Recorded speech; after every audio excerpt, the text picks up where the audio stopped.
The show you're about to hear is a member of the Planestalkers Podcast Network. To find out more, go to planestalkerspodcast.com.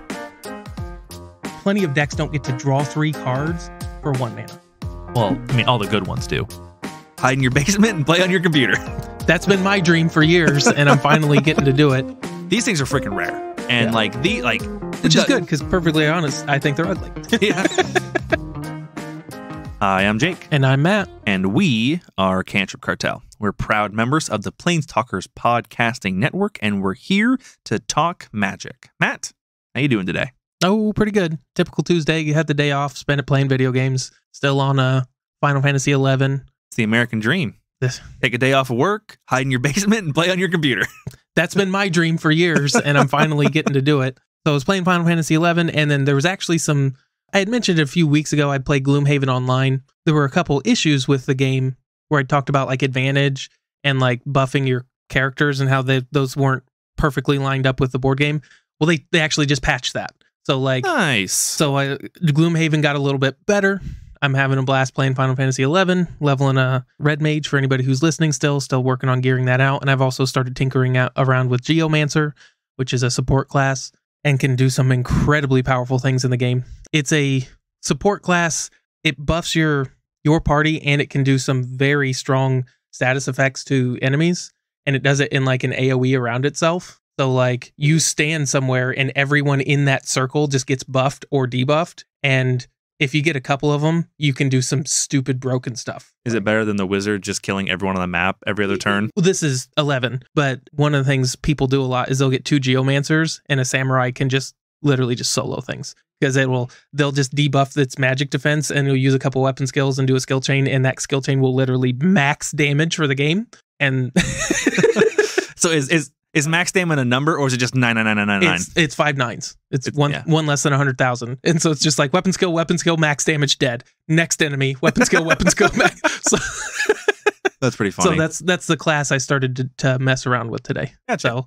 How long what's the lag time between starting to mess with a class and having it ready to like go pwn the game? It really depends. So one of the good things about Final Fantasy 11 is there's a ton of different tiers of content. I mostly play solo. One of the reasons I want to play Geomancer is it's very group friendly. So a weak Geomancer is still a Geomancer and can still do things that no other class can do. So It has value. Does it make it easier to like party up with people? Correct. They're happy to have you in their squad. Yep. Even if you don't have the best in slot gear, you're still doing something, because the fact of the matter is most people want to be the guy carrying a big sword, right? And swinging it or casting major spells. Yep. I'd raise my hand. Most people don't want to spend their time just sitting around like buffing or debuffing, just doing utility type of stuff. It's being a healer. Being a healer isn't necessarily that fun. There's no glamour in dropping heal spells. Correct. And this is even less glamorous, because with healers, you get that active, like you get those moments of, oh no, the tank's about to die. Like we just took a big attack and I can really flex. I'm going to use these couple abilities. They're just really powerful, but it's not super exciting. Mm-hmm. So if you're willing to be the person who does that, then you don't necessarily have to have the best gear in the game in order to get a spot in a party. That being said, a well-geared Geomancer is probably the individually most sought after class. Gotcha. The way the game works is they have like relic weapons and whatnot, and they're very, very hard to get. Like if I sat down and started to get one today, it'd be probably 3 to 6 months before I finished it. Jesus. For one piece of gear, but they're class defining. So like this one makes the buffs. So they work on percentages, right? So if you put a buff up, it'll be, or a debuff, let's say, this debuff will be like that any enemy in this range, its magic defense is reduced by 20%. This individual weapon alone almost doubles that. Well then. And that's how that works, is earlier when I was talking about with the 2 Geos and a Samurai, you have 2 Geos with those weapons, and they basically reduce the magic defense of an enemy to near 0, and then they take full damage from these attacks, and it just wrecks them. Geos it's super cool. It's got a lot of moving parts to it and a lot of cool stuff. So one of those things I can deep dive on. I mean, it makes sense too to pick up and get into a heavily in demand character. Yeah. With a game that cooperation and co-op play is such a big deal. Yep. Being able to party up easier is a big deal. I remember when we used to play Overwatch, similar but different. But like you have wait times for DPS of like 5 to 8 minutes because everybody wants a DPS, but you could hop in to play tank and you could play a match in like 30 seconds is a queue time. Yep. And so you get really good. I'm a really good tank and a really good healer, not a very good DPS, because I would rather play 10 games as a tank than 3 games as a DPS. Yep. And this is the same way. So like if you're a group, you've got maybe 3 DPS, right? That you have a party of 6, you need probably a tank, a healer, a support, and then 3 people dealing damage. There's 80% of the players want to deal damage, and they're fighting for those spots. If you have your pick of the litter, you're going to pick the guy with the best gear. Like, there's no reason for you to pick a poorly geared DPS because there's a perfectly geared DPS right beside him, right? Mm-hmm. So it makes it very hard to get into groups as a DPS because they want to know, like, you need to have basically, if you want a group at high end in Final Fantasy 11 as a DPS, you have to have your relic weapon. Whichever one that is, you have to have it. Like, you'll hear shouts for it, and it'll be like Rima Bard or Rima Samurai only. Yep, because enough people have been playing this game long enough that you just can't compete with a lobby full of DPS maxed out. Correct. So whereas Geomancer, because so few people want to spend their time casting buffs, it kind of gets one foot in the door. Yeah, just by the nature of its class. Yep. So it's cool. It's like looking for a healer. I mean, like you people will fall over themselves trying to offer to DPS for you, and then you're sitting there being like, well, if we can get a healer in the next 10 minutes, we'll be able to run this dungeon. Yep. So I've been, like I said, I play mostly solo, so Geomancer is going to be one of the kind of how I like dip my toe into group content, I think. Don't do it. Just keep playing solo. Games get way better when you're by yourself. Well, the nice thing is, while every online community has its toxic people, and Final Fantasy XI is no exception, it's sort of like Legacy at this point, where you have to really be into the game in order to be playing a 20-year-old MMO that has probably, I mean, the level of dedication it takes to have a max level character makes modern MMOs look like a joke. I mean, like I said, one weapon will take you 6 months. The amount of dedication you need to play a 20-year-old game that costs you $15 a month to play. Right. But like, I mean, so one of the things that I personally don't do it, but I kind of track it as a means of tracking inflation, is how much you can buy Gil, the currency, for.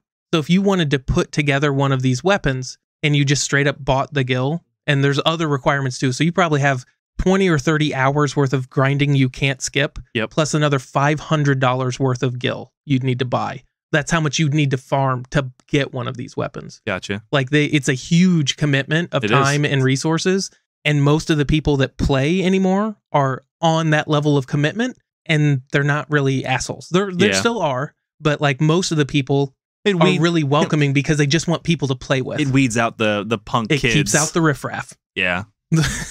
That's basically what it boils down to. It's not a Call of Duty lobby. Correct.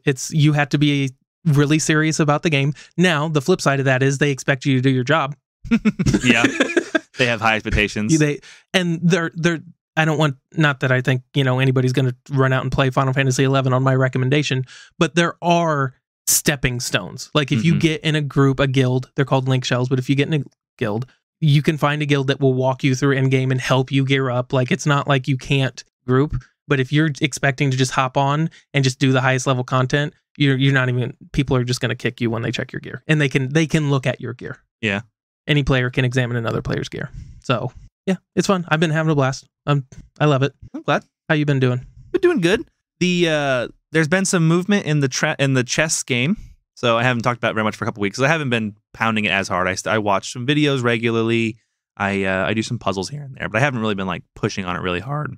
I made some friends. I reconnected with an old friend of mine through Battlefield. It was Dustin who I met up with through Battlefield. Which you've already abandoned, correct? Which we've already abandoned, yep. It's getting better. I watched the updates on it. There's been tons of updates to Battlefield, and it's getting better. But he ended up finding a game called Super People, which is essentially Apex mixed with PUBG, maybe with a little extra PUBG thrown on top. Mm-hmm. And he's a fucking PUBG fanboy. He's got hundreds of hours in PUBG. And so he was like, hey, it's on a free beta until the end of the month. Download it and we'll play together. That thing that you do a lot, except when we start playing, you quit playing and leave me alone on the game. Except he didn't. Sure. It's happened a few times. It doesn't happen that much, but it's happened a couple times. You got me on a game. Yep. I said sure. But so he had a couple friends, so we would stack up, and I've now played many hours with these people, and two of them play chess semi regularly. And since we started talking about it, we started talking about like, oh, I like Gotham Chess. He's the YouTuber I watch and stuff. And so he's like, hey, let's start playing for funsies. And we started playing 5-day games where I'm used to playing like 10-minute games or 20-minute games, which obviously are a lot harder than a 5-day game. The idea being that we both have 5 days on our clock. And so you just kind of play it whenever you have time. If you forget about it for 2 days, it's fine. The game isn't going to end. People used to play chess by correspondence, like through the mail. You just, we're going to make one move, write down the move, mail it to my buddy across the country. He's got the same game board. He's going to move for me. And then clearly back before the internet was a thing. And that's what we're doing now. We're just, I don't know where this person lives, but we just get to play this fun game around each other's schedule across the country. And it's a lot more fun getting to like really dive deep into the moves. We're not using engines. We're not cheating. But so I've been having a lot of fun doing that. And if you remember, when I first talked about playing chess and trying to learn, and I learned openings and learned middle games and learning how to close games, I was like, I really like to get like in the 1,000-ish area, like to 1 to 1,100.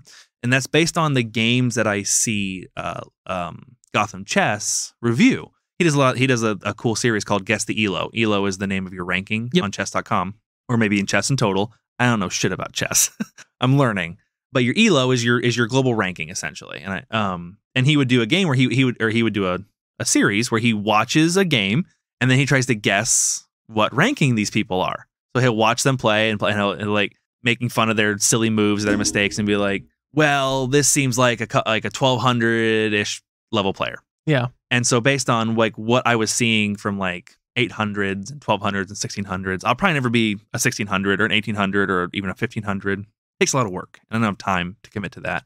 But I was like, if I could ever break the 1,000-ish, that'd be pretty cool, I think. You got to have... You're a respectable chess player. Yeah. For a normie. You're definitely above the normal riffraff once you're playing in the 1,000 to 1,200 or 1,400 range. And 1,400 is...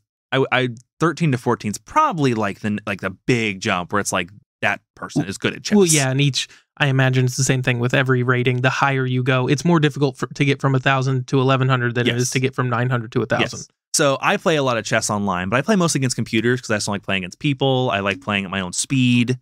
And so I was ranked like 900-ish.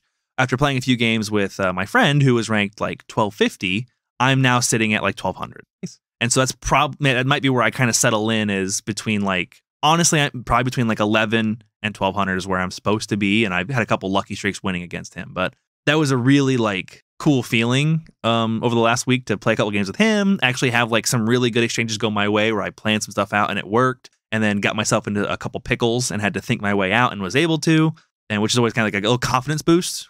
When you're doing something, but you're not really sure you're good at it yet until you get tested. And I got tested and was found good enough. Yep. So, well, and you had said the word, and I know exactly what you mean, but that's one of my things I've always loved about chess is there isn't luck.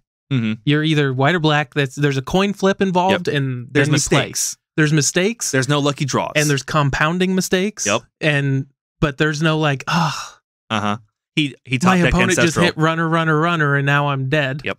And that's like the last game we were playing. There was a lot of back and forth, and I was the white. And I'm actually much worse white than I am black. I know a couple black openings. I don't really know any white openings really well because it's hard to Google them and learn when you're lazy.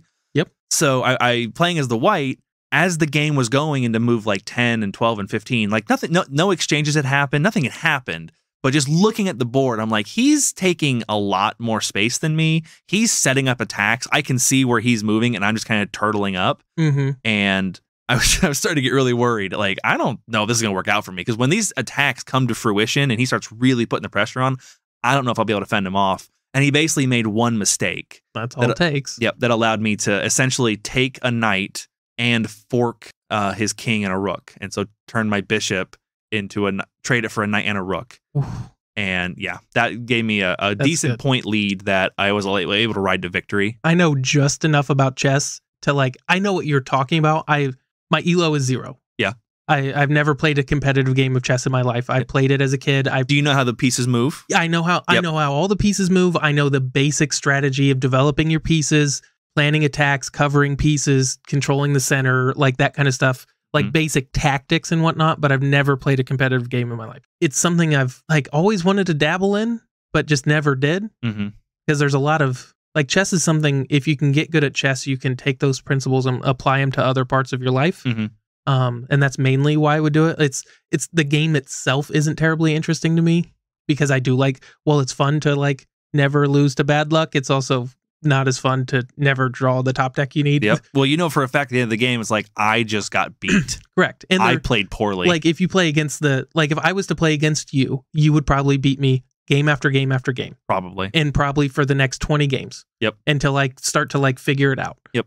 Whereas if we play 20 games of Magic, even if I was a relative beginner, if we're playing with relatively even decks, I'm going to have a shot at winning some games. There's a chance I just draw 4 lands in a row. And that's like, I don't have currently the time to be like that super competitive where I'm just going to be like, yeah, well, chess is what I'm doing for the next, I'm going to do that for 8 hours a day, every day until I'm good at it. Yep. So now, clearly I haven't done that, but what I have done is I have spent the last probably 4 months casually consuming chess content and playing some, and looking at openings, watching how-to videos.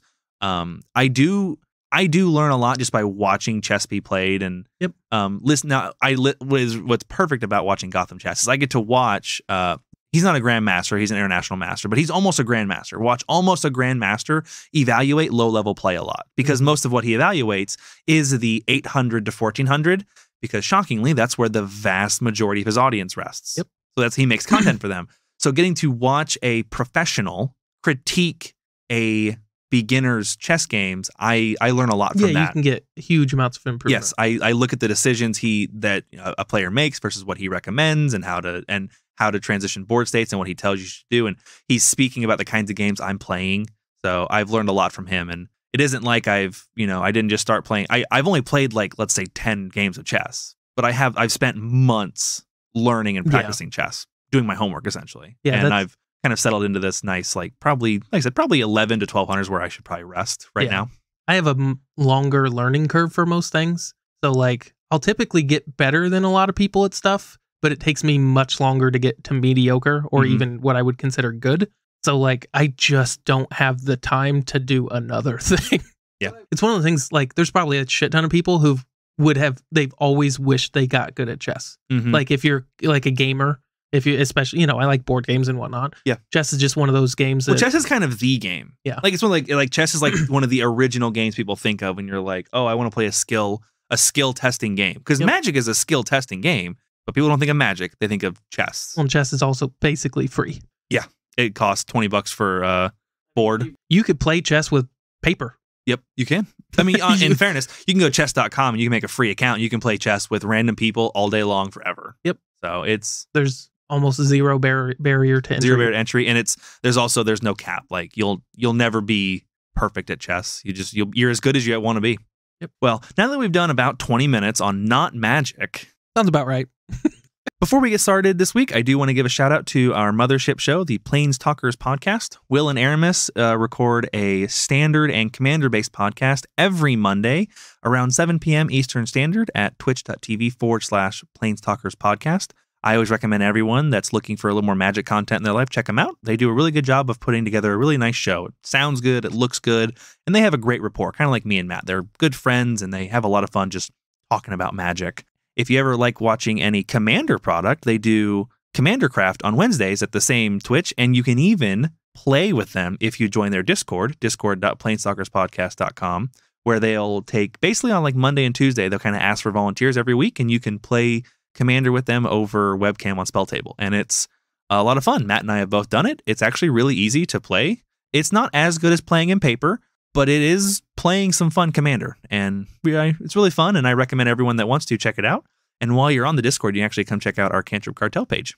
Yeah, I had a great time when we played a couple weeks ago. It was a lot of fun. Yeah, we had like a hosts only where we all got together on like Thanksgiving and played, and I think you won one, and I think Aramis won one. So we'll have to get together again. Kick off with elves. Yep, we'll have to get back together and see if I can bring one home, and then maybe Will can, and we'll have a perfect balance. Yeah, at no point in time am I not willing and able to represent for elves in almost any format they're legal. Yeah, Modern, Legacy, Pauper. Hey, you want to play EDH? Sure do. Yep. I got this green deck. Yep. Little green elves. All right. Other than that, Matt, is there anything you want to talk about before we hop into it? No, I think we're good to go. All righty, Matt. How is Legacy looking? So over the weekend, we had a pretty big tournament. It was the MOCS Showcase Qualifier event. 24 people are invited. Winner gets a Pro Tour invitation. And a lot of prestige, too. Yes, I mean, you're playing with some of the best like legacy players in the world when you're playing in it. So, yeah, the MOCS is a very well-respected tournament to one, qualify for, and to two, do well in. Yeah, just to qualify for it is a big deal. Yes. And then to do well in it, I mean, it would be the achievement of my lifetime to go 0-3 in this. Yep. Just getting my foot in the door would be good enough. People think MTGO leagues are tough competition, and they are. The MOCS is like the top echelon of the top echelon of MTGO. Yeah. So first thing we always do, and this is, again, even bigger deal this time, Canister brought it home with Black Red Reanimator. Yep. We don't have deck lists. Yes. So this week we don't have nearly as much information as usual. Right. This information does not get supplied to, I think, anything. So like we use MTG Goldfish every week to give you deck lists and give you percentages. We don't have that. So we're going to have to go through and kind of just, we'll pull what information we have. We're basically looking at a Reddit post with the contestants and their decks. And, you know, we'll be able to draw some kind of overarching ideas from this, but we're not going to be able to give you as in-depth as we normally do. Yeah. And we can make some assumptions here just from looking at the lists and whatnot. But so bringing it home, Canister, Black Red Reanimator. In second place, we've got Misspelled Thalia. He this player is in the top 8. This is a very, very popular grinder with Blue Red Delver.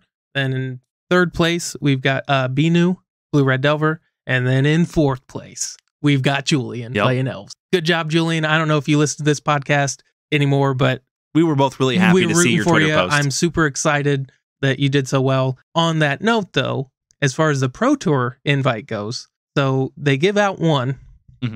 The first, the guy who got first and second, they're in the MPL. They're already going. Yep. So they bumped it down. So they bumped it down to the third place winner. He got a Pro Tour invite, and Julian missed his invite to the Pro Tour by, from what he said, tiebreakers on his Twitter post. It was basically tiebreakers. That's pretty rough. But still, that was a really, really impressive showing. Like we said, even to get to go to the MOCS is crazy impressive. To do this well is crazy. Correct. So couldn't be happier for him. The only way I could be happier for him is if he got that Pro Tour. I would love to see him in a Pro Tour. That would have been amazing. In fifth place, we've got another Black Red Reanimator list. In sixth, we've got Blue Red Delver. In seventh, we've got Red Prison. And in eighth, we've got Blue Red Delver.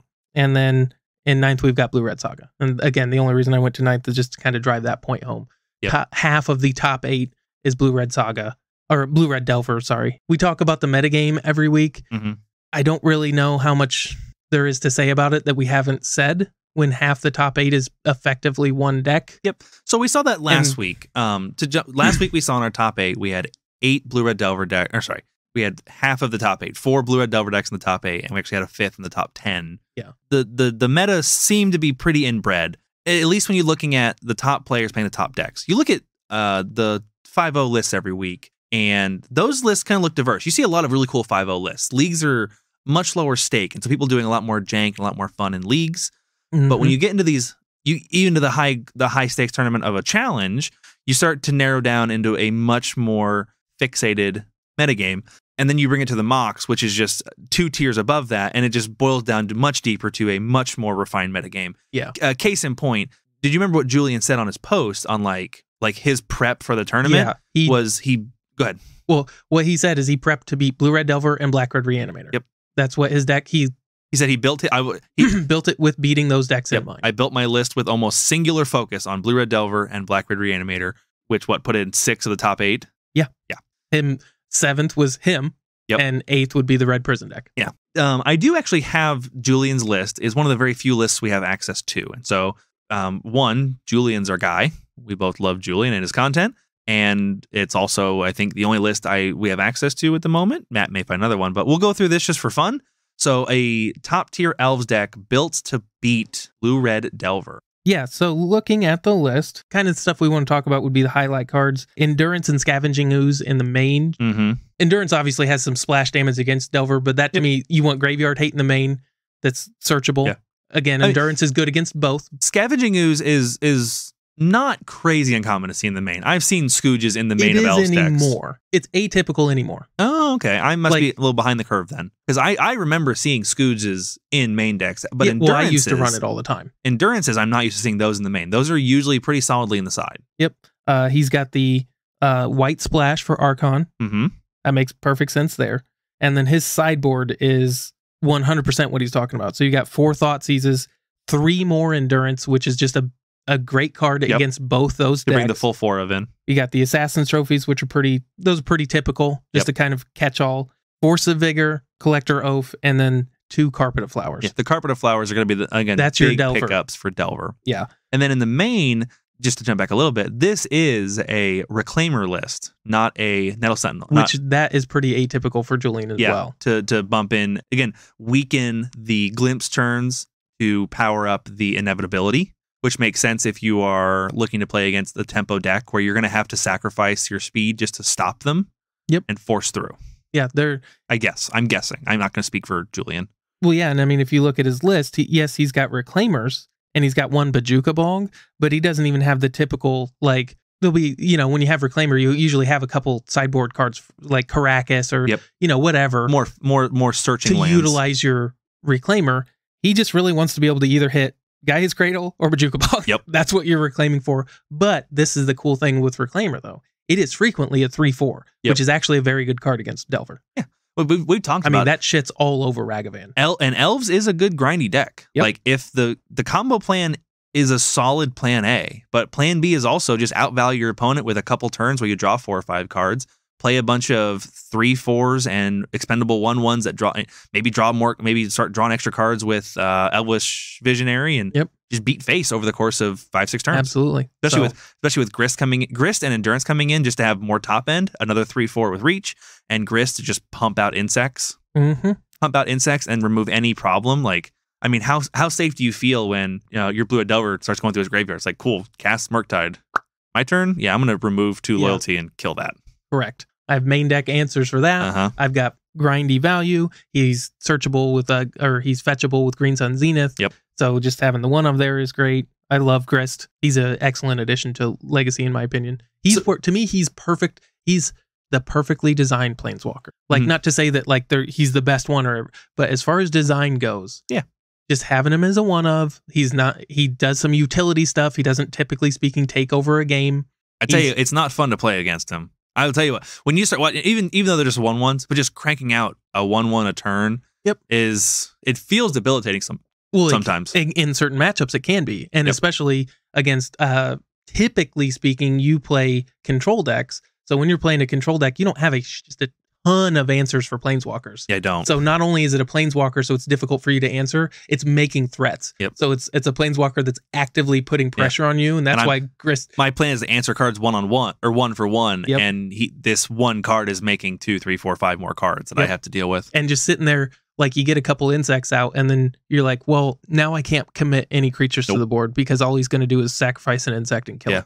Yeah, he's gonna spend no cards to kill my creature. Correct. And still have his Grist sitting around. So it's really interesting to see Julian basically draw the line in the sand and say Endurance is better than Leyline in this metagame. Yeah. That's a big call to make. We talked about the differences between Leyline and Endurance and the way that Leyline is good because it dodges hand disruption and it actually dodges a lot of removal, not as much, but it's also an ongoing thing where it isn't this one shot where, Leyline nukes everything forever until it gets removed. Whereas Endurance is soft to hand disruption and is a one-shot thing that the opponent can rebuild from. Right. You need to follow an Endurance up with a quick kill, or you're just going to be right back. As far as Reanimator goes, you're going to be right back in the same position. Yep. I mean, and you could say the same thing for a Blue-Red Delver. Yeah. If you are worried about that Murktide Regent, if it doesn't take them long to get it.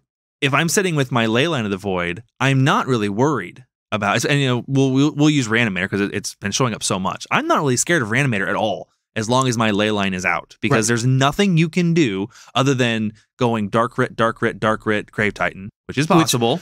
Again, if somebody does something like that, you're like, all right, you got it. Yeah, you earned that. Right. When you discard 4 cards to play a grave, or whatever. Yeah. Leyline just is so bad. Like, it's good when it's it's great in your opening hand and is just so awful. It's like a counter spell where it's like it's good for 1 second, and then beyond that it's useless. Endurance just has a lot more game. Yep.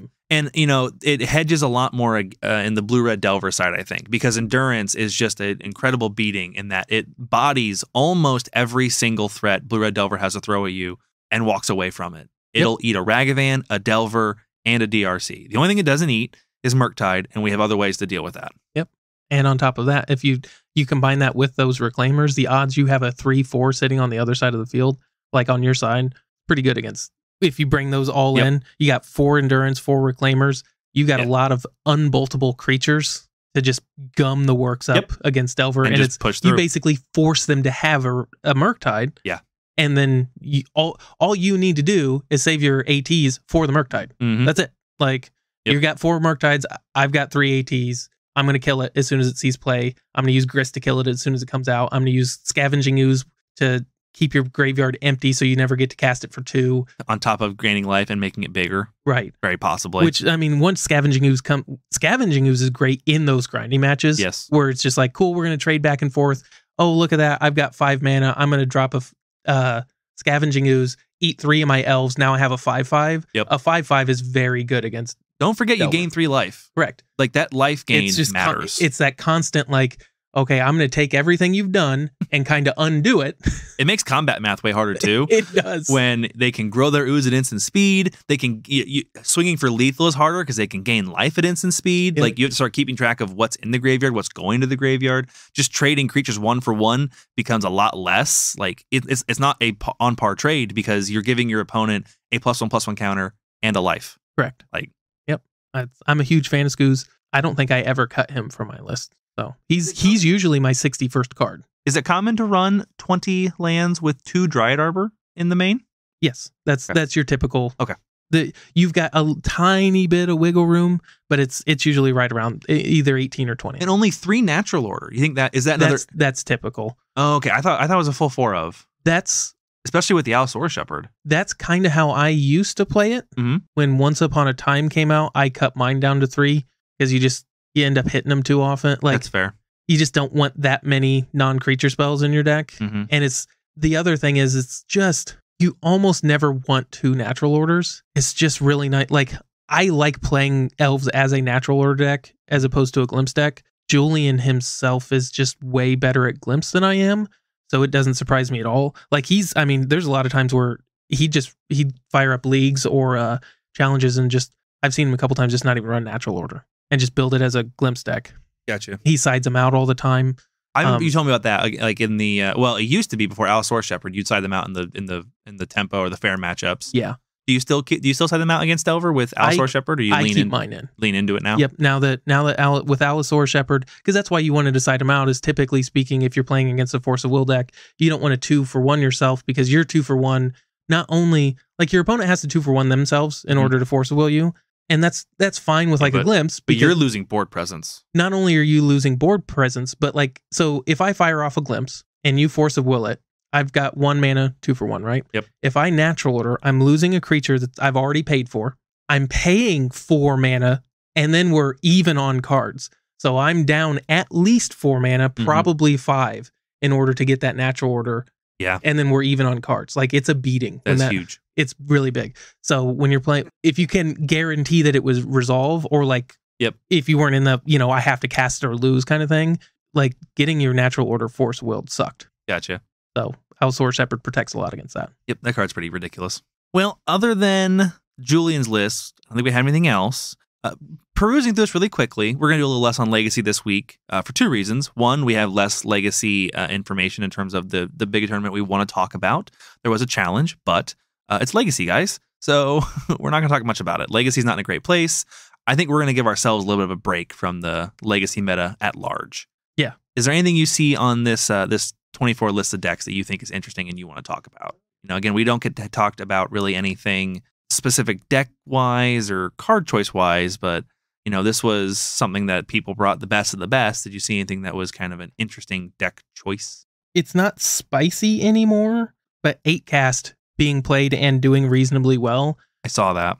If it wasn't solidified as a real deck, in my mind, it definitely is now. Like when you have people coming to tournaments that can qualify you for the Pro Tour and you're playing a deck, like that's a real deck. Same thing. Again, I know obviously it's a real deck, but like Painter is something that is always kind of thought of as a tier 2 or tier 3 deck. Like depends on how you define tiers. Some people define it as what people are playing, like as a percentage of metagame. Other people define it as like power of a deck. I've always thought Painter within the past, like, I shouldn't say always, but within the past 6 months or a year, Painter's a real, like a very, you need to know how to beat it. I wouldn't say you need to like sideboard a ton against it because most people, there's just not a whole lot of people playing it. It doesn't have the meta share like that to justify something like that. Demand the respect. But you should know the Painter matchup. The bad thing about Painter, unless you're playing against it, is a lot of your hate works on Painter. Yes. Painter is susceptible to a lot of the standard hate. It's susceptible to Swords of Plowshares. It's susceptible to Prismatic Ending. It's susceptible to basically any removal and also most counterspells. There are ways to get around counterspells, but with the really big pickup of Urza Saga, being able to just tutor up one half of your combo, well, it was a big pickup. And that's one of the things we love about Saga as far as legacy goes, is Saga doesn't seem to be, like for a while there, it was all over the place, but it seems to have been trimmed out of, most people aren't just throwing it into everything. Well, they aren't throwing it into the good decks. Right, that's what I mean. But it's elevating those kind of tier 2 deck, tier 3 decks, like something like Painter. Painter was definitely a tier 2, tier 2.5, no matter how you look at it. Like whether it's power level or play percentage, it was tier 2.5. And now it's tier 1.5, maybe tier 1. Like the deck is strong. The funny thing is, depending on what colors you have supporting Painter. Like for a while, Jeskai Ragavan was kind of all over the place using Urza Saga and stuff like that. That's kind of waned a little bit, and people have just been leaning real hard in blue-red.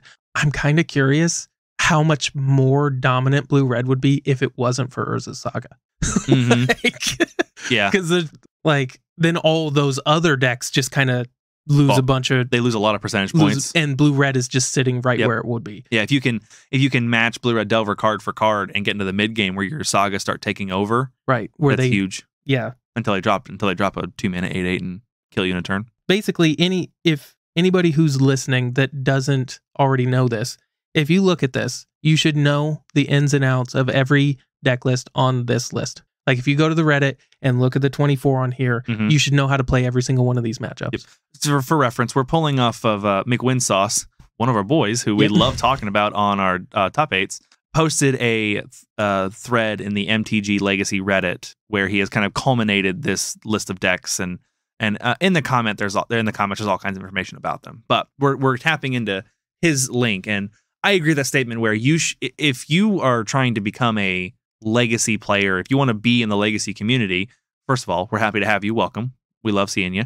But yeah, you should be able to look at every one of these lists and have a pretty good idea of what the deck is trying to do and be able to think of most of the cards in it and its win cons. Yep. If you wanted to, this would be a good thing to do, is go through, make a list of each one of the individual decks. You don't have to do like the redundancies where this blue-red Delver deck has. Pick a list that seems reasonable, make a gauntlet with it using proxies, and test against those decks. And just take your deck and just get a friend like me and Jake have. We literally have this. We don't have a full gauntlet anymore because we haven't updated it for a while. We're still building it. And we just sit down like before a tournament. Like I'll sit down with elves and Jake will just rotate through decks. So I'll play Delver, and then I'll play Storm, and then I'll play Hogak, and then I'll play Miracles, and then just play your deck against. Or if you have a weakness, if you're like, man, I have a really rough game against Hogak and I want to improve on that, we'll just play Hogak 5 times in a row. Yep. Just figure it out. Yep. Get some reps in. These are the decks you should be getting reps in against. I do want to call out Janky B in 15th, bringing in was listed as a blue-white control list. Nice. So I'm really happy to see the only list I have in paper, at least in some capacity, showing up. You probably have a very similar list to this, like Bant Expressive Iteration list. I could probably get close to that. Yeah, having less dual lands in is appropriate, but I could get close. But yeah, it was an interesting tournament in that we get to see a really nice mix of all of the top decks, but it was also what we expect to see in a top 8. Yeah, just like going through here, just looking at the names that like you just recognize where it's like, it's Julian, McWinsauce, XJ Cloud, Archon, Misspelled Thalia. Like these are very, I mean, that makes sense. These are the grinders. The grinders are who get invited to the MOCs because they're the best performing players on average. Yeah, congratulations to everybody for getting invited. Yeah, certainly well done. Again, shout out to Julian. Well done, sir.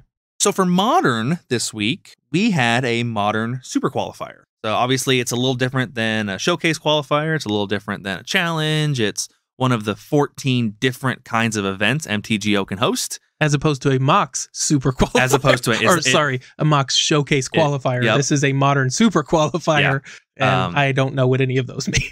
A quick Google search told me what a Modern Super Qualifier is basically allows you to play for a spot on the player tour or a pro tour of some kind. Essentially, it qualifies you for a much higher level tournament, but I don't think it has any like entry requirements. So it's basically like an open PTQ, where you can just show up and play. Gotcha. They don't do them nearly as often as other events which is what PTQs used to be. Oh, PTQs were open? Yeah. I did not know that. If I remember correctly. I never got to go to one. So, this is kind of an online PTQ where you kind of just get to show up and let the cream rise to the top. They do it a couple times a year.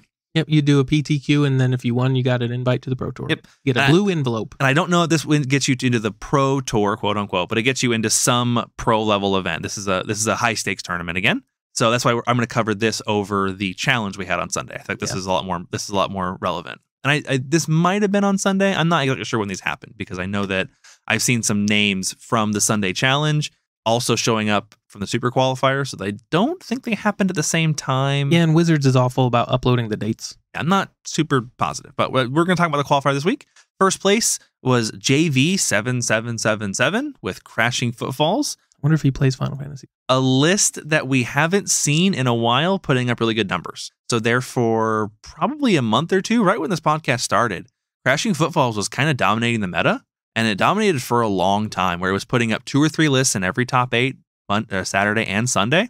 And then it kind of got pushed to the wayside, which basically means everybody started putting Chalice on their sideboard and dropping Chalice on 0, turn 1 or 2, and just shutting these decks down. But, we've slowly started to see these decks kind of creep back up, and it's really cool to see it bring home and kind of reassert its dominance at top, because, what we're looking for in a metagame is this churn where one deck is great for a while, and then it gets pushed to the bottom, and a new deck is great for a while, and then it gets pushed not to the bottom, but it gets pushed down out of the top 8 and so we're churning back into, looks like, some crashcade coming back in. Well, just to back up your point here, drive it home.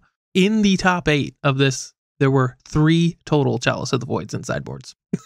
People did not come prepared to play against Cascade. Cascade has completely fallen on people's radars, and it's the blue-red reanimator of Legacy, where when the graveyard hate falls out of people's minds, that's when Grizzlebrand shows back up. Yeah, and it's what Affinity used to do. That was before they banned Mox Opal. That was kind of its role.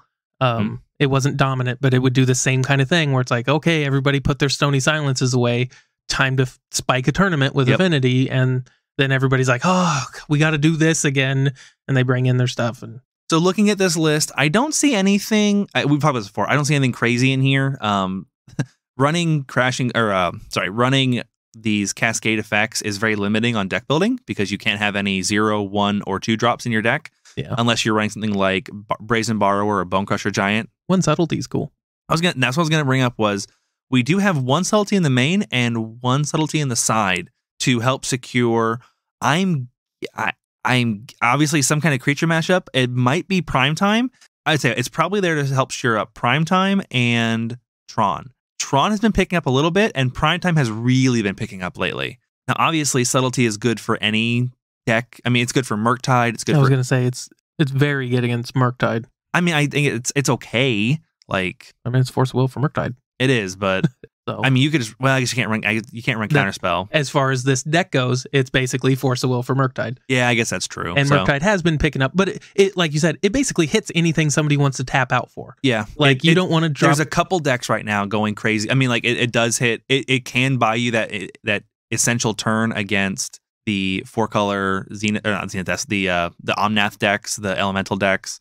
It does hit just enough that I can see the 2, the 1 main 1 side, but I also understand going down to just 1 because there's not really a whole lot that it's really saving you from other than the 1 here, 1 there.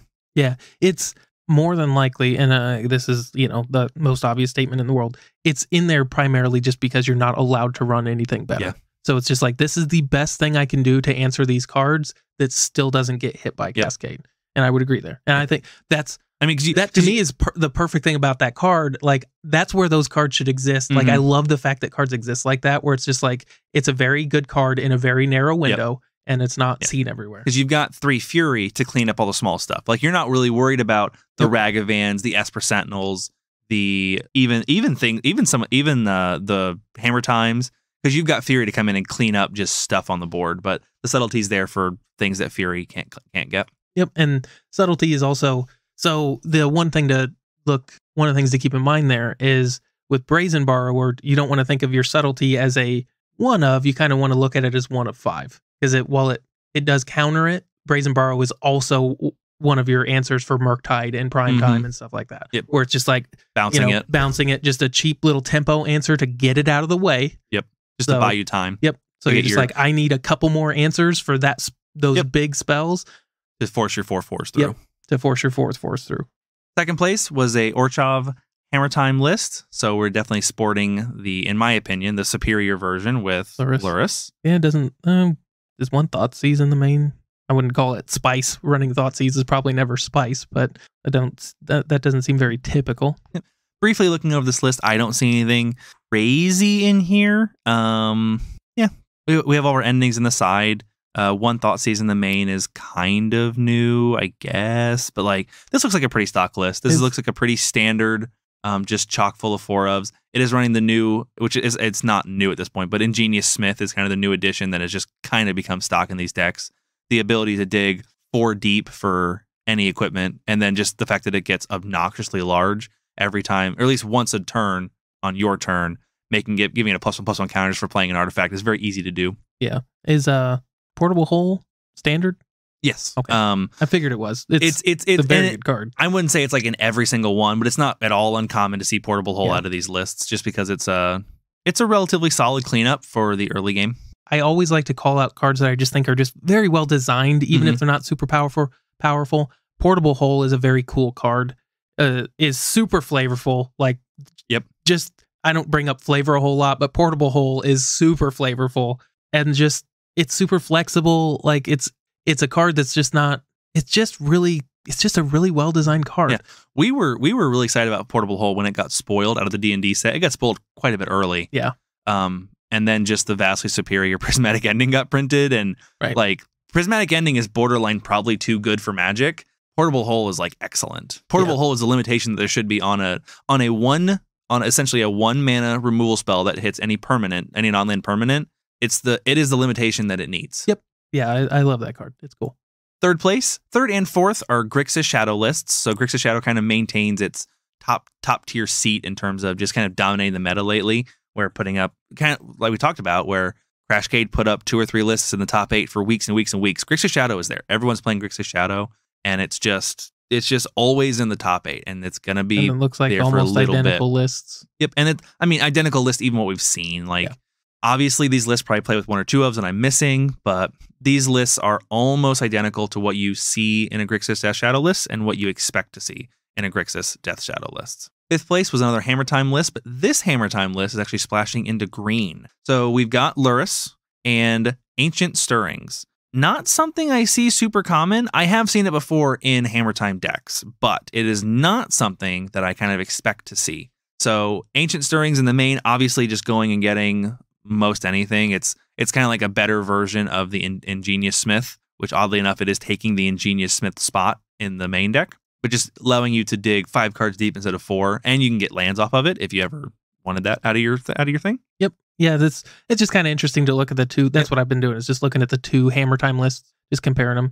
So you got Ancient Stirrings and then no Portable Hole. Yep. The sideboard, you get to buy yourself into Veil of Summer, which obviously is really good in this very control-heavy meta. Yeah. Well, I mean, Grixis Shadow is one of the top decks, but blue-white control is still a very, very powerful. Discard's all over the place with Shadow. Yep, discard is all over the place with Shadow, and then control is all over the place just because. So, like, one of the reasons control is doing so well is because one of the better decks is those 4-color Omnath decks, and they just dirtle around so long that your blue-white control lists or your Jeskai control lists have so much time to get into their 5 Teferi or their Wilderness Reclamation and just can't take over games. Like, I've just seen those Blink decks have such a hard time closing games out that you just have time to build up to something huge. So Veil of Summer, it seems like a really good sideboard call. And one of Gaia's Blessing, because we got to throw a little bit of respect to Mill, because Mill's pretty good in Modern right now. We were so excited when Guy's Blessing first came out. Yeah. Way back in the day. If I remember correctly, it's also the original art is also Rebecca Guay. Not super important, but Guy's Blessing is just one of our favorite cards from back in the day. Rebecca Guay is one of my favorite artists. Yeah. She has some really good looking art. If you haven't seen it, Guy's Blessing's beautiful. I'll have to look it up. 6th place was a Murktide Regent list. This is that pretty stock legacy list in the middle of Modern.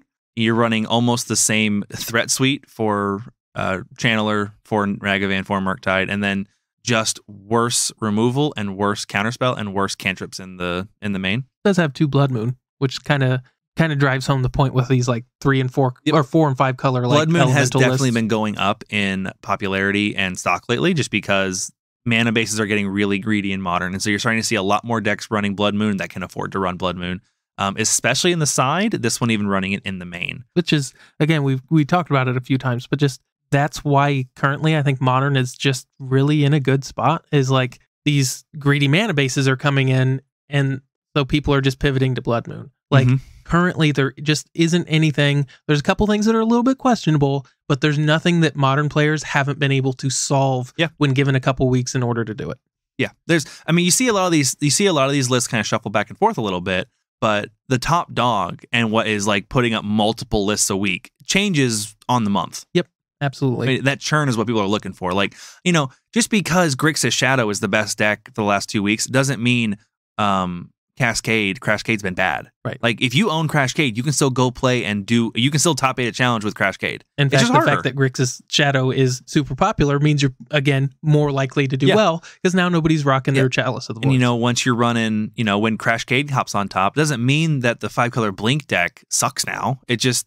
like Crashcade's a little better right now, but you can still, if you own if you own 5-color Blink, you can still go do really well with it. Like, this is the churn I want to see in my meta, not the, MH3 is coming out in 6 months, so we'll see what decks become obsolete. Yeah, so basically what people should do is have like Hammer Time and then something like Cascade or something. You can have your like linear Glass Cannon combo deck. Play that when people aren't playing their Chalice of the Voids or their, answer. And then when they are, just pivot to Hammer Time and just bounce back and forth week to week. Exactly. Just pick 2 decks that don't have the same, like they don't have the same Achilles heel. Yeah. And then just pivot whichever one is popular at the time. You're just ready to show up to any challenge and be ready to play to the meta. Yep. 7th place was that 5-color Omnath list I was talking about. Those hyper greedy, ephemerate style lists. I apologize. This is not it was loading in. This is not an ephemerate style list. This is a 5-color. This is that Bring to Light list. Yeah, 5-color Omnath with Bring to Light. So this is a little more stock than the one we kind of made fun of last week, where it had Bring to Light and a bunch of humans and some weird one-ofs. But this is more of a scape shift list. Like, obviously you've got, Omnath and Dryad and like Renin 6 to help like stable games, and obviously you can win with an Omnath. You can win with Renin 6, but like the way this deck wins is this deck stabilizes and gets to its scape shift and scape shifts out a Valakut or a couple of Valakuts and a bunch of mountains with your Dryad, making them all mountains. Yep.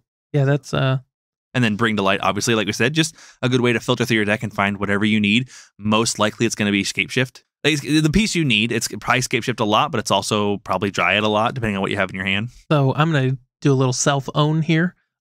Modern players, please make Brain Delight a thing. It was actually my first spec way back in the day. I think I have like 10 Brain Delights just sitting in a binder. So like that card is just, it costs 5, so it needs something very powerful to do, but it's just begging to be broken. Well, it's one of those things that like every year it gets better. Correct. The idea of cards like that where they tutor out the best thing for the number of colors, it just gets better every year. Yep. So that's the problem. Was that set was opened like there were quite a few packs of that set open because that was the expedition set. Yep. So I spec'd in a set that had a ton opened. Yeah. So, but every year more and more of them disappear. Yep. They get run over, they get washed, they get in 20 lost. Years after Bring to Light is no longer good. Yep.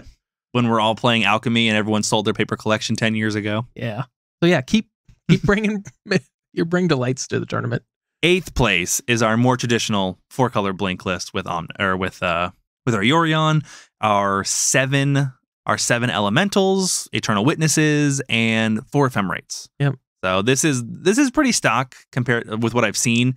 The number of planeswalkers is a little higher than normal. 4 Teferi Time Raveler and 4 Wrenn and 6. Those numbers are usually like one of those is usually at 2. Usually you don't see 8 planeswalkers. As even in an 80 card deck, they just stack so poorly.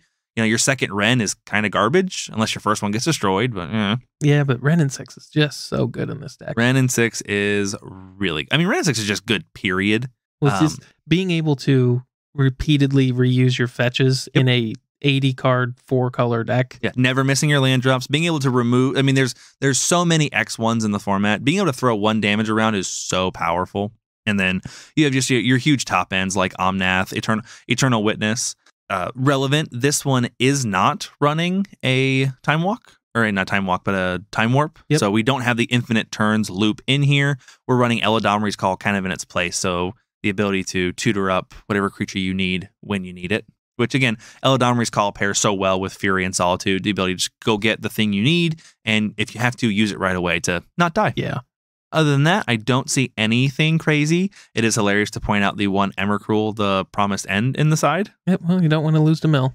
That's the other one. That guy's just... So I'll admit, I have no clue why there's a 13 drop Emrakul on the side. Anything stupid? Not stupid, but anything weird that would allow him to cheat it out? Doesn't look like it.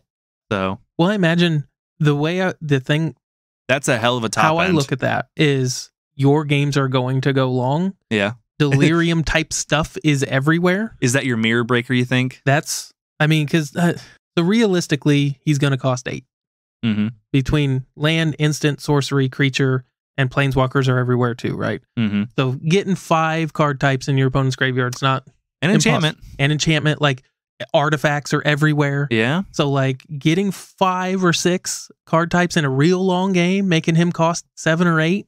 And when he does, he just wins the game. Yeah. So that's a barring anything we're not seeing. I saw Emrakul and I kind of assumed the Aeon's Torn. Yeah, I did the same thing. You said Emrakul and I didn't even listen to the other 3 words. Emrakul, the Promised End. That's a really interesting top end to bring in. I'd be interested to see games where like that card gets cited in and whether or not it's relevant. Because we've always talked about like a deck, especially an 80 card deck, can probably do fine with 1 bad card.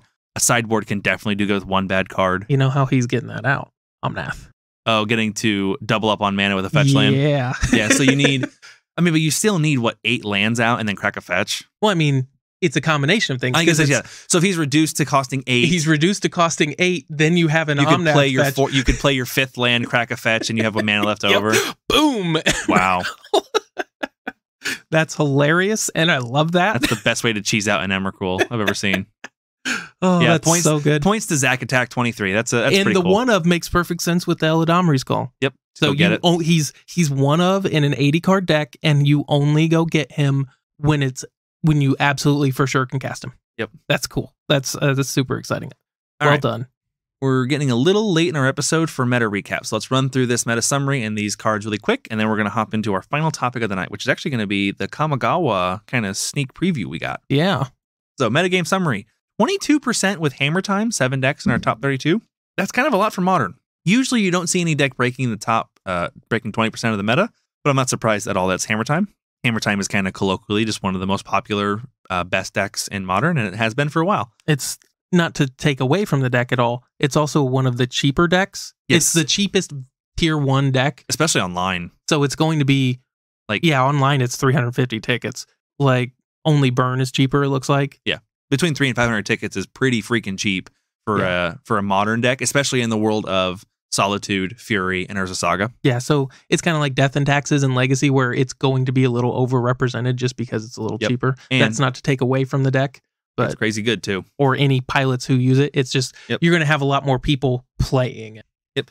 And then right behind that is Death's Shadow. That Grixis Shadow list was 6, bringing up almost 19% of the meta.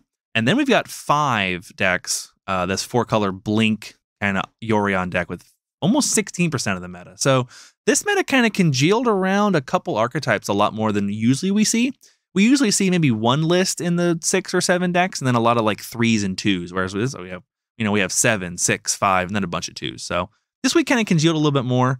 What that says to me is, it looks like Modern is kind of settling down into a steady format that people are going to start programming against and completely shake it up here in the next 2 weeks. Yep. So If I were you, the next tournament, you're probably going to want to, there's two ways it could go.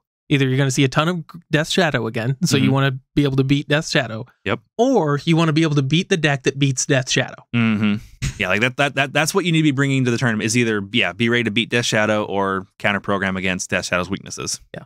Because people are going to show up to beat Death Shadow after this tournament. I mean, it's every week more people show up to beat it because it's every week it's showing up in such huge numbers.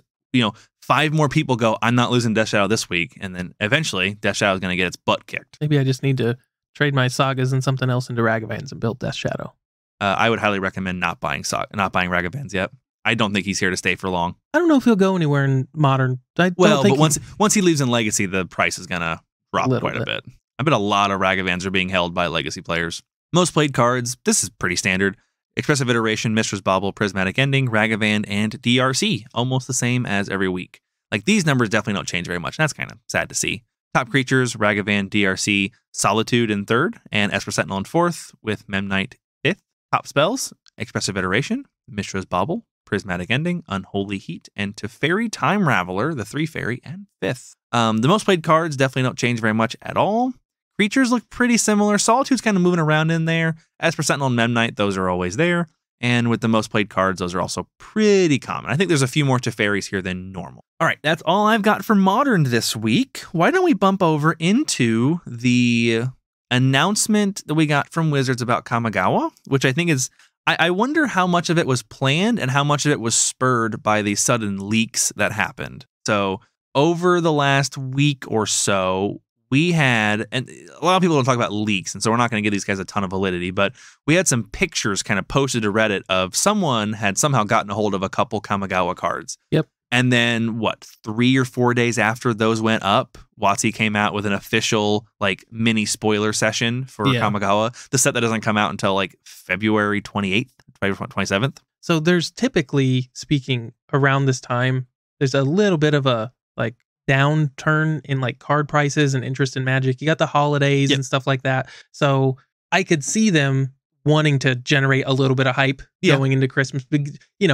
Hey, don't forget, Magic is a thing, guys. Well, we got a new set coming up. Buy stuff for Christmas. Yeah. Get people talking about Magic again. I mean, this is the biggest window we've had of no spoiler season, no cards coming out for the year. Yeah. Where we had Crimson Vow come out a month ago, and that kind of was that was kind of the that was supposed to be the last thing until the new year, and it was kind of that's usually comes out I think early January.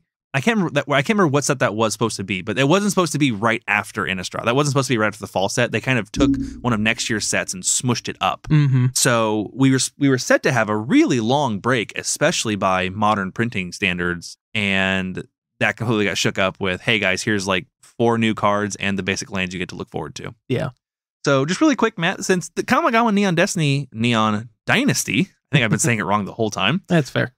Is kind of what you've been most excited about. Why don't you kind of take over and read through some of these spoilers and tell us what you think about them? Yeah, there's not a ton there's only a few cards and the rest are basics. I guess we'll do the basics first just because they're the thing I'm most excited for. Mm-hmm. So there's there's 2 basics for each type: 2 plains, islands, forests, swamps, mountains. They're gorgeous. I don't really know what else to say other than that. They've replaced I'm assuming the print in Japanese there is Plains Island. Yes, they are. They literally say, they say just I don't Plains read Island. Japanese. It's the logical conclusion. And then they have the mana symbol there. And then they're full art. And there's not a single one of these that doesn't look great. I have my favorites, but these all look fantastic. So personally, these are okay. I'm on their side. These are cool lands. And I will agree that these are some of the most beautiful lands that have ever come out. Just objectively. That's what I mean. Is the art on every single one of these cards is beautiful. They are not. Most of these would not be in contention for my favorite. Let's say my favorite plains or my favorite mountain. Yeah. But they are beautiful. I recommend everyone go check these things out. I personally, if we're just critiquing the cards, I wish they would have made the name and mana symbol far less prominent. Yeah. Make the border I would have just put a very small thing at the bottom that says Yep, mountain. They could have shrunk that by like 80% and it'd be fine. Right. Like because everybody know all it needs to do is it needs to identify itself as a forest. Everyone knows what it does. The lands, if you aren't looking at them, they're very traditional Japanese art style lands, and you can they are very reminiscent of the Strixhaven archive. Not Strixhaven. Yeah, the Strixhaven like mystical archive, the Japanese alt art versions. Yep. They're very reminiscent of that. They're really pretty. Like in my opinion, the swamp with the swamp at night is, like I said, both at night, but the swamp that doesn't have any of the balloons in it. Yeah. Like that that is probably the best looking land in my opinion. It's beautiful. I think the island is probably a second for me. The island with the origami cranes in it, or origami swans, is beautiful. We were talking about it. Like these are going to quickly become the vast majority of people's stock lands. Yeah, that's the only downside to this. Because they're going to have a very high print run. They're going to be in like 1 in every 3 packs. Yes. So not every in single a pack. standard legal set that is probably going to be very popular. It's not like Innistrad or Zendikar where they're in every single pack, but they're going to be in a lot. And I'm going to bet dollars to donuts that Kamigawa gets a bunch of packs opened just because it's got the Japanese flair to it. This is going to be literally what everyone thinks, but I've got a Yuriko Ninja list. Like this is this is where I would put those because I like to have my basics in my commander deck. Yeah, thematic or a particular style. So like my Marin deck is my primary EDH list. So Rebecca Guay's my favorite artist. So Rebecca Guay basics, right? We've got Japanese themed basic lands. I've got a ninja deck. That's where these would kind of lean to. These are gonna be everywhere. Yeah. My personal favorite. I really like the second mountain. It's got that dragon in the background, and that's really cool. And it's the mountain wig with a mountain and the whisks of flame. That's super cool. And I don't know how I literally know zero about art history, styles, or anything. The very last forest, I really like stuff made with that style, and I don't know why. I don't even know how to describe it, but that's just. I think the forest that kind of appeals to me. The forests are like my least favorite, I think, of them. And then I do also like the first plains with the city. See, really, I dislike most lands. I don't like it as a plains, but I really like that art. I usually don't like lands that have clear civilization in them. Yeah, I like the landscapes that are very like untouched, undisturbed landscapes. The only time I really like them is when I'm using them to build a tribal deck. So like there's a couple mountains that have like a goblin civilization built on the mountains, and I think that's really cool. And if you're going to build a goblin deck, that's so like if I was going to build like a green, like I don't know if I would use them for elves, but like a green tribal deck, having one with having like a village based green forest would be cool. I think but I agree with you there, where I typically don't like civilization on lands either. When my wife built her rats deck, since she's a mortician, I think it was Innistrad has like a graveyard swamp, right? And like it's just perfect. Like I'm glad they make them because you never know when you want a land that looks like that. Like I'm glad they get kind of crazy with it, but I usually like the ones that are like the island waterfall is just crazy and beautiful to me because it's just a nature waterfall. Yep, and so. Wizards uses this phrase a lot, and I don't like the way they use it. When they say this product isn't for everyone, this is what I think about when they use that phrase. Yeah. Where we're going to print something where it may not appeal to everyone, but no one loses. Yeah. Because we're going to do a very specific style of basic land. If you don't want to use these basic lands, there are literally hundreds of other arts for basic lands. Exactly how I feel about Secret Lairs in the concept of like that. The scavenging ooze, in my opinion, it looks ugly. It's terrible. Yeah, like with the neon pink and green crap. But that's fine. I don't have to use it or buy it. Anyone for that to be. It detracts zero. Other than you have to look at them, you have to look across from them sometimes. Like it doesn't detract from you, but like, hey, there's a mountain that looks like a Japanese village. Right. You don't have to. It's not going. I mean, all these are going to do is make standard really cheap because people are going to be cracking packs. Yeah, no kidding. Like. Not to say that standard's been expensive lately, because that's one of the things they've done a very good job. Is again, we always talk about credit where credit's due with Wizards. They've done a good job keeping standard relatively cheap, and that's one of the effects of doing all these alternative art things. Is you put in non-gameplay related chase cards, and it drives the price down. If you want to play Hidegetsugu, it encourages people to crack packs. Yeah, if you want to play him, he's not going to be a $50 card. for the regular version. I don't know. The neon pink one might be. Well, for the regular version, he's going to be $1 to $5. Yep. And then if you want to get a blinged out version, you can throw all the money you want at him, but you're not required to pay $50 in order to put him in your deck. And that's one of the things they really started to get that with the Masterpiece series they did with the expeditions and then the inventions and the invocations, is those really drove down the rest of the price of the set and didn't affect standard in a negative way at all because Mana Crypt isn't legal in standard. Exactly. So, then they got rid of them and shifted them to Secret Layers, which right. I think those two things are probably directly related. Mana Crypt is $200 for a shiny Mana Crypt? We could tap into that. Why aren't we selling that? Yep. As far as the actual cards go, we've got Hitagetsugu, Devouring Chaos. He's a 4-mana, 1 black, 4/4 legendary demon ogre. He's 3 and a black. Yeah, I know, but he's 4 mana. He's got 1 black. That's just how in my head. That's how I read that. He's got black, sacrifice a creature, scry 2. Powerful ability. Yep, in the right circumstances. And then he's got 2 generic and 1 red to tap, exile the top card of your library.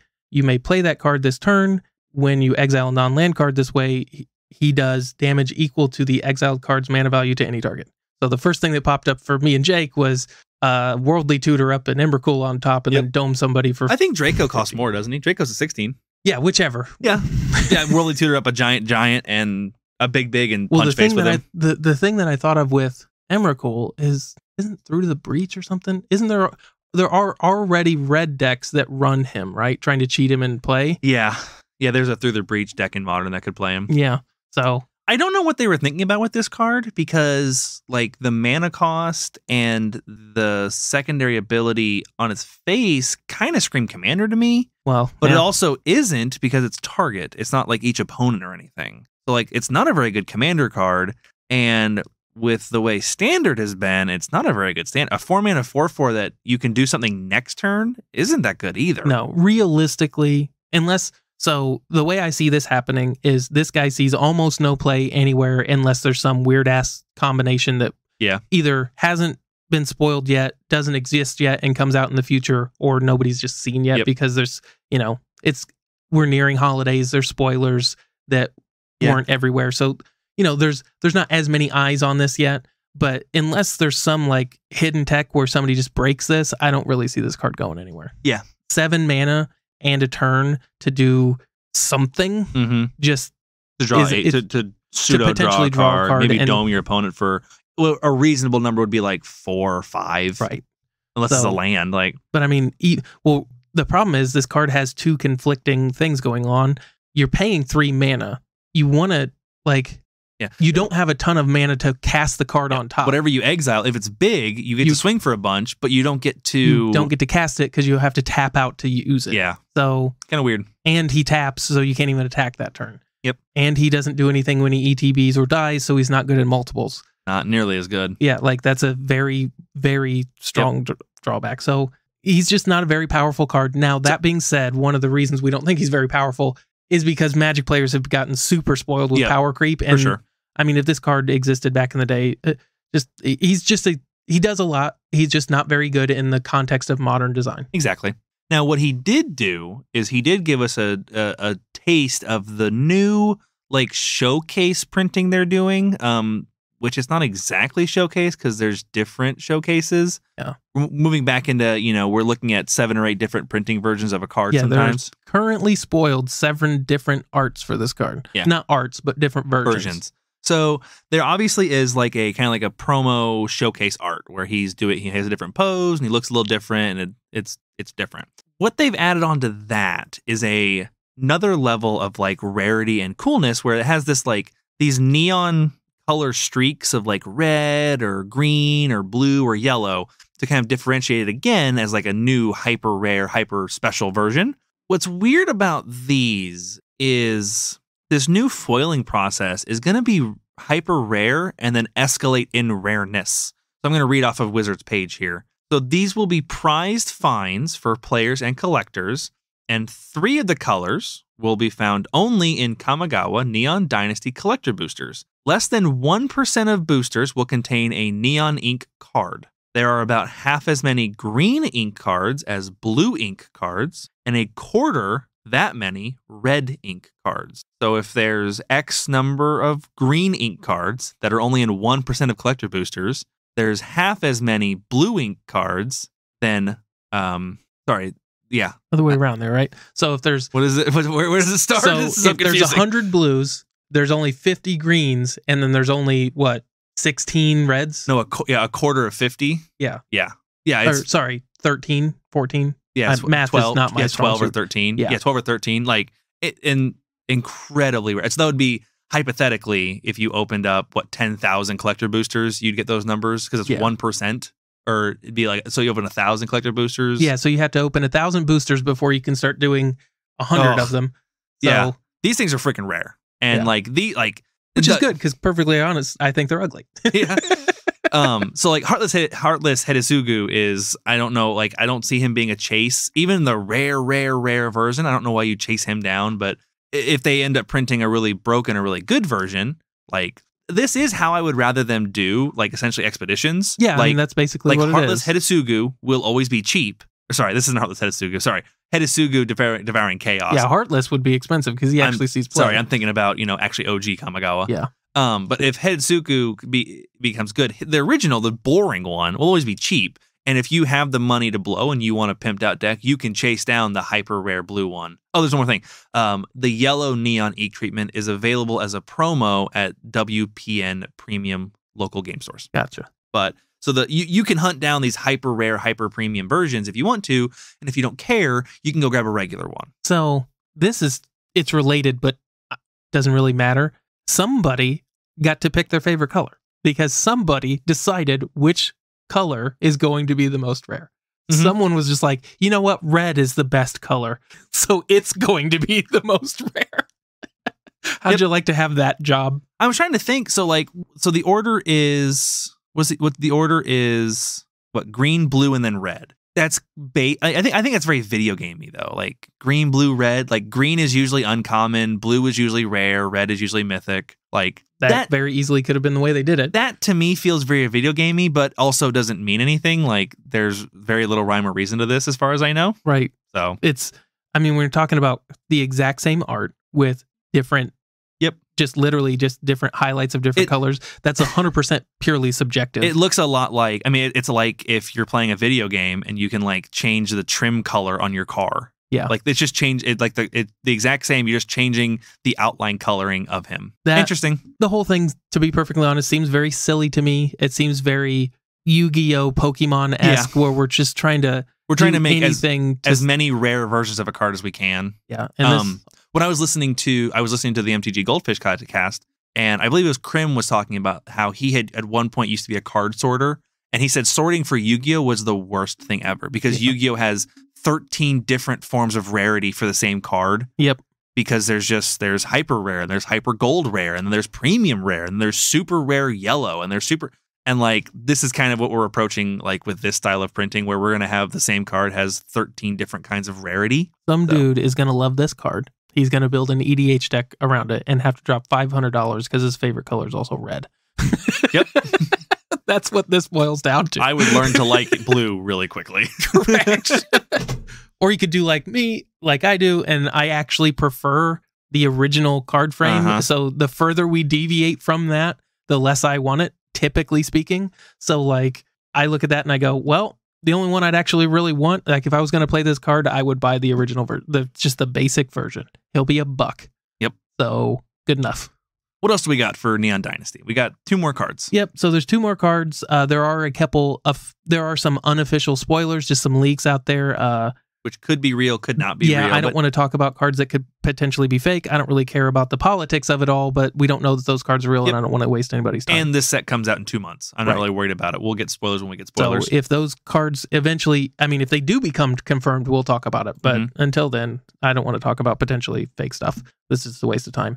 Next, we have Atsushi, the Blazing Sky. This is a cool card. Whether or not it sees a ton of play, I don't know, but this is something Jake and I talk about and I bring up all the time, multiple times this episode. A well-designed card. Yeah, I like it a lot. So he's 4 mana, 2 generic, 2 red, for 4/4 flying trample, legendary dragon spirit. Mm-hmm. So one of the things people complain about all the time is ETBs. We're in a world of ETBs where if your card doesn't do anything on when you either cast it or it hits the battlefield, then it's just typically speaking not good enough. Yeah. Because you need instant value for your cards now. Too much stuff does something as soon as it hits. Correct. The way I look at it is I don't necessarily mind cards having value, but it should be more of a we get value in one way or the other. Mm-hmm. So like when you play this dragon, he has a death trigger as opposed to an ETB. So it's when he dies, you can choose one, exile the top 2 cards of your library until the end of your next turn. You may play those cards. We've already seen similar cards that do that effect, and we know that that effect in particular, while isn't super broken, is a good effect. Yep. Like having to temporarily draw 2 cards. Draw 2 cards, and it's the end of your next turn. Yep. So since it says play, you can't hit lands. Yep, you can hit lands. There's nothing wrong with that effect. It's as close as red is ever going to get to drawing 2 cards. Yep. In anytime soon. Mm-hmm. And then the other one is create 3 treasure tokens. So like both Jake and very strong effects. Yeah, both very strong effects, but they don't happen when you cast them. You don't get to pay 4 mana and immediately replace himself like Omnath did. Yep. Where it's just like, I'm going to play this guy, play a land, cool, he's paid for himself and he drew a card. It's like I didn't have to invest anything into him. So the cool thing about this, Atsushi the Blazing Sky, it sets the precedent a little bit of, like, when you cast Atsushi, what you get is a 4/4 flying trample. Yep. And then when you lose him, you get more things. Yes. Like, I think pseudo replace him if he goes away. Yes, but you don't get rewarded for casting him with more stuff. The reward you get for casting a 4/4 flying trample is you now own a 4/4 flying trample and you can kill your opponent with it.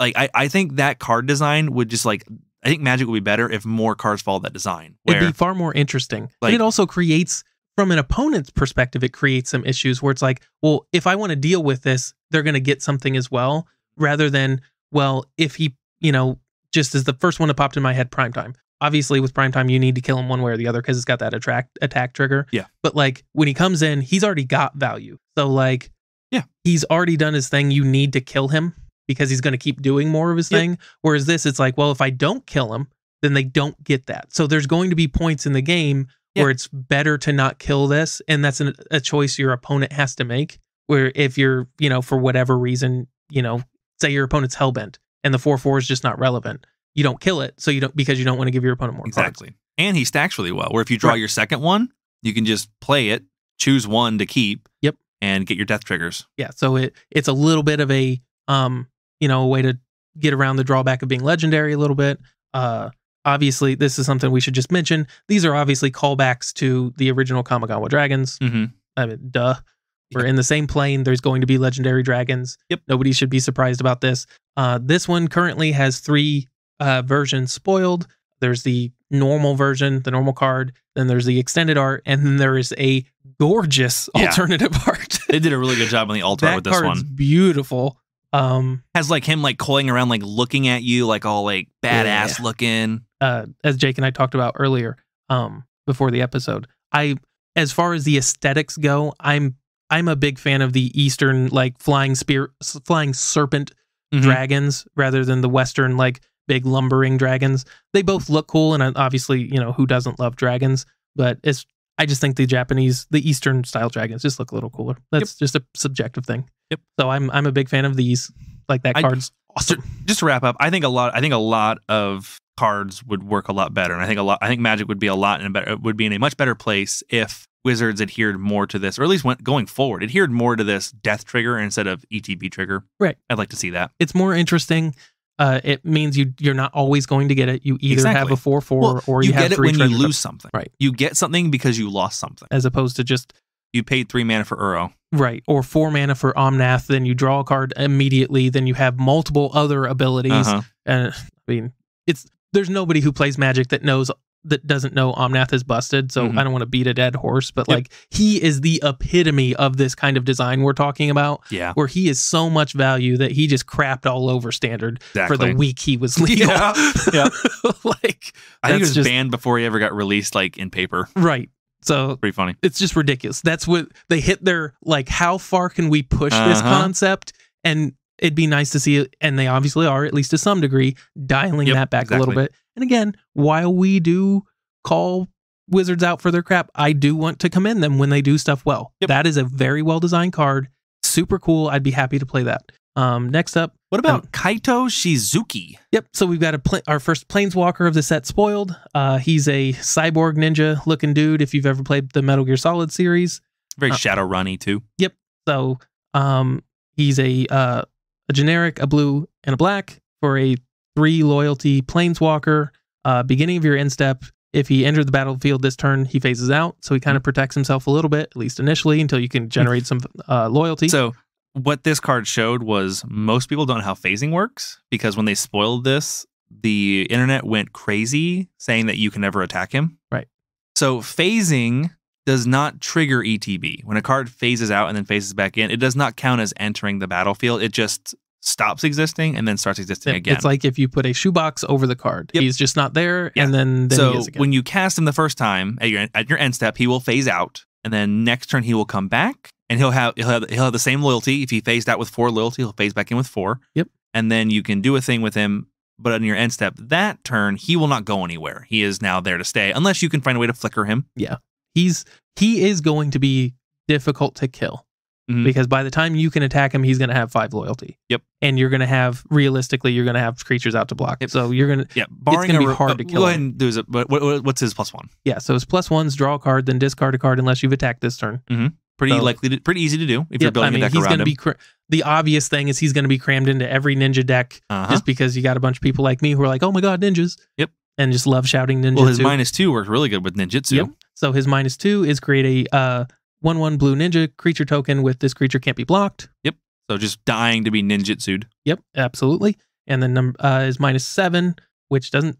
You're probably going to get to 7 fairly often. Just with like if you're running this card, you're probably going to get 7 pretty likely. In a control deck or in a like really grindy like you could get there. Well, I mean, and just like you want to run him in a deck with creatures, because if you don't, then he just loots. Yeah, exactly. So like. You want to be attacking. You want to be attacking, and he's, like I said, before your opponent can attack him, he's going to be at 5, so you just need to get through a couple more at that point. So the 7 is definitely something it's at least designed to happen a little more often.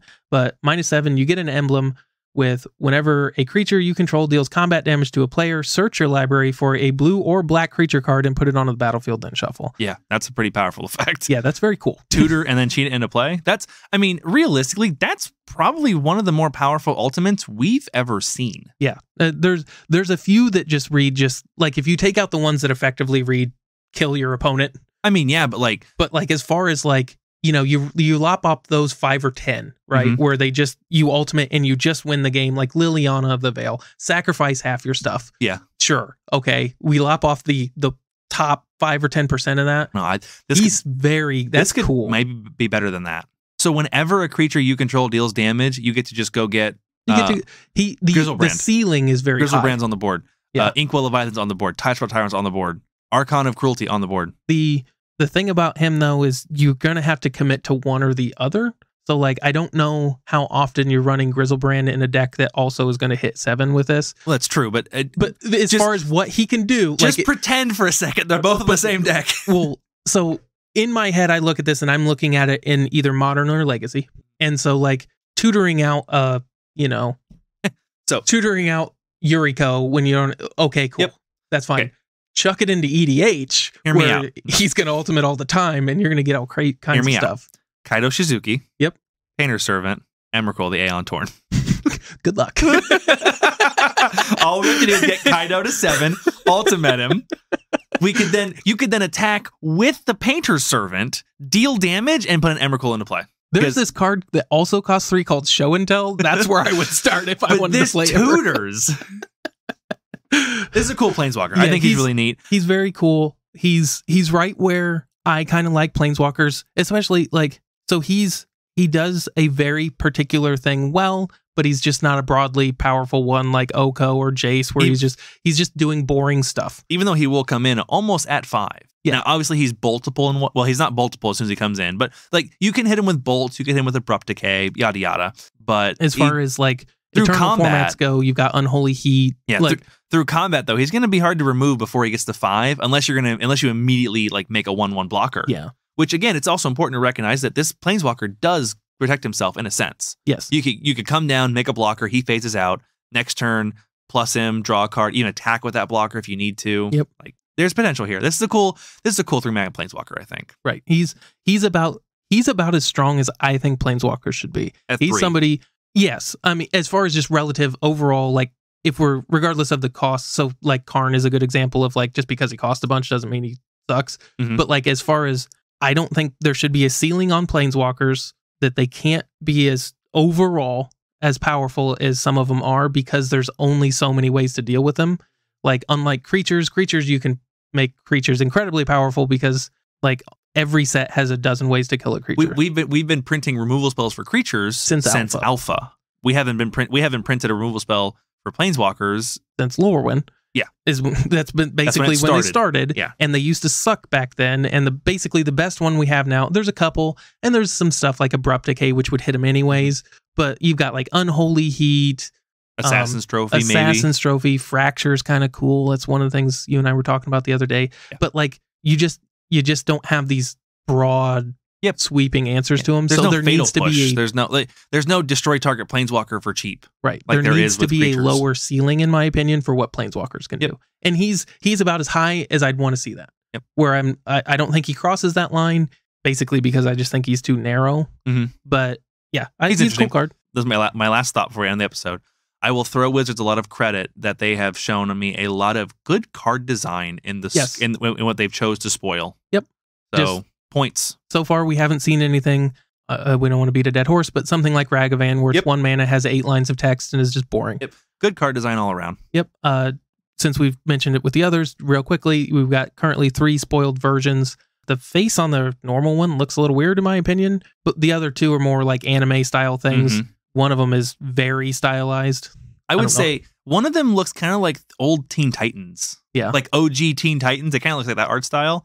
And then the other one looks a little more like Teenage Mutant Ninja Turtles style. The third one we're looking at, the really heavily stylized one, it looks like it's out of a manga. Like an older manga. Yeah, colored. A color manga, but yeah. So interesting.